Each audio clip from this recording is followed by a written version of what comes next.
U septembru je nakon punih 12 godina vraćena prizrenska bogoslovija u grad na Bistrici.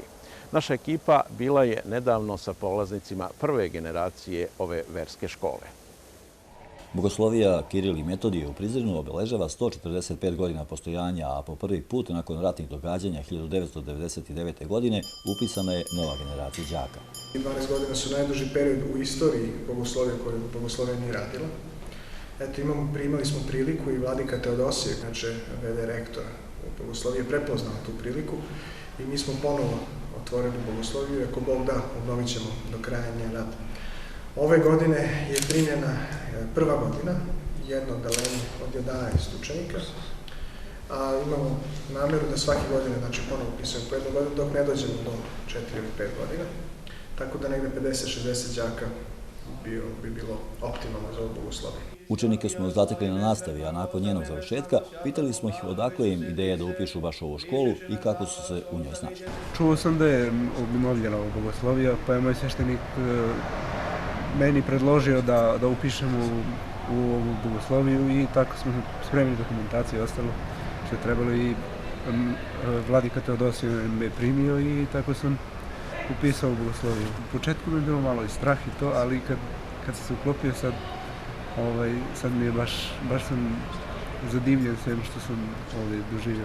Reči oca Andreja da su zahvaljujući donaciji Evropske unije sadašnji uslovi neuporedivo bolji nego ranije, potvrdio nam je i nekadašnji učenik, a sada profesor i odeljenski starešina ove generacije. Pohvalio je svoje učenike i sam iznenađen njihovim pristupom prema obavezama. Zaista su deca puno entuzijazma, puno optimizma i mogu reći da oni nama daju volju da nastavimo dalje i hvala Bogu, nemamo primjedbi za sada, nemamo primjedbi. Trude se, dobro uče, izvrsni su. I učenici uzvraćaju komplimentima, o svojim profesorima imaju izuzetno visoko mišljenje. To je stvarno velika čast da napredaju takvi ljudi, takvi profesori, ali mora da ima ta distanca profesora i đaka barem na času, jer mora da se poštuje profesor bez obzira ne samo što su stariji, već kao i profesor. Mi smo đaci, oni su profesori, mi smo tu da učimo. Ako nema te pažnje na času, džabe smo ovdje, ništa nećemo naučiti. Svakodnevno 2 puta polaznici bogoslovije prolaze kroz centar Prizrena idući u sabornu crkvu Svetog Đorđa na jutarnju i večernju službu. Pitali smo ih da li se plaše, imali provokacija. Nema, ne znam kakve neke tenzije, u redu je, nema nikog da provocira nešto, tako neke provokacije da padaju, idemo, nema nikakvih problema. Za kraj, poželeli su da pozdrave roditelje i prijatelje i to su učinili vrlo originalno, svako na svoj način. Pozdravimo i da ih sve volimo puno. Drugari i svi ostali koji me čekate tamo gde živim, samo da opadne ovo lišće slipe i dolazim. Očekivao sam mnogo drugačije, očekivao sam mnogo teže uslove, ali odlično je. Dosta su nama posvećeni zato što nas i nema toliko puno, tako da odlično je stvarno.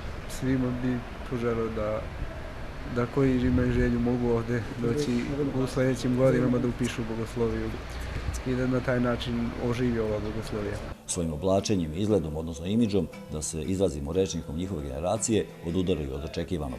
U tom stilu, pomalo neobičnom, su nas se ispratili sa pesmom i gitarom.